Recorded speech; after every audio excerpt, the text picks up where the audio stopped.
நண்பர்களே, இந்தியாவுக்கும் ஆஸ்திரேலியாவுக்கும் இடையான 3வது டெஸ்ட் மேட்ச்சில் முதல் இன்னிங்ஸில் இந்திய அணி சூப்பராக விளையாண்டுட்டு வந்துட்டுருக்காங்க. அகர்வால் பார்த்தீங்கன்னா 76 ரன் அடித்து அவுட் ஆகிருப்பார். புஜாரா அபாரமாக விளையாண்டு சதம் அடிச்சிருப்பார். 106 ரன்கள் அடித்து அவுட் ஆகிருப்பார்.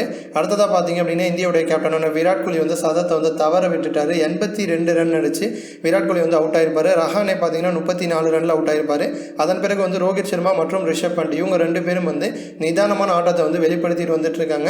பொதுவாக ஆஸ்திரேலியாவுக்கு சுற்றுப்பயணம் போனாலே எந்த ஒரு அணியாக இருந்தாலுமே ஆஸ்திரேலிய வீரர்கள் சீண்டி பார்ப்பாங்க. அதுவும் இந்தியா மாதிரி பலம் வாய்ந்த அணியாக இருக்கும்போது கண்டிப்பாக கடுப்பேற்றியே அவுட் ஆக்குறதுல ஆஸ்திரேலிய வீரர்கள் ரொம்ப வல்லவர்கள் அப்படின்னு சொல்லணும். அப்படி இருக்கும்போது ஹிட்மேன் ரோஹித் சர்மா பேட் பிடிச்சிட்டு இருக்க சமயத்தில் ஆஸ்திரேலிய அணியுடைய கேப்டனான பெயின் பார்த்தீங்க அப்படின்னா, ரோஹித் நீங்கள் மட்டும் இப்போ 6 அடிச்சிங்க அப்படின்னா நான் மும்பைக்கு மாறிடுறேன் அப்படிங்கிற மாதிரி வம்பிழுத்திருக்காரு. இருந்தாலும் நீ என்ன சொன்னாலும் எனக்கு கவலை இல்லை அப்படிங்கிற மாதிரி ரோஹித் சர்மா அவர் கண்டுக்காம நிதானமான ஆட்டத்தை வெளிப்படுத்திட்டு வந்துட்டு இருக்காரு. இந்த மாதிரி ரோஹிட்டை ஆஸ்திரேலிய கேப்டன் வம்புழுத்த விஷயம் ரோஹிட்டோட ரசிகர்கள் மத்தியில் பெரிய ஒரு கோவத்தை ஏற்படுத்தியிருக்கு. ரோஹித் மட்டும் இல்லாமல் இந்த மாதிரி எந்த வீரர் நிதானமான ஆட்டத்தை வெளிப்படுத்துகிறாங்களோ அவங்கள இந்த மாதிரி வம்புழுத்தே ஆஸ்திரேலிய வீரர்கள் அவுட் ஆக்கிட்டு வந்துட்டு இருக்காங்க.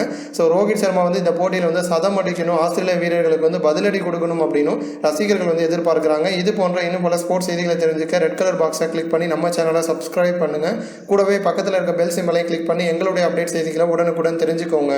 நன்றி.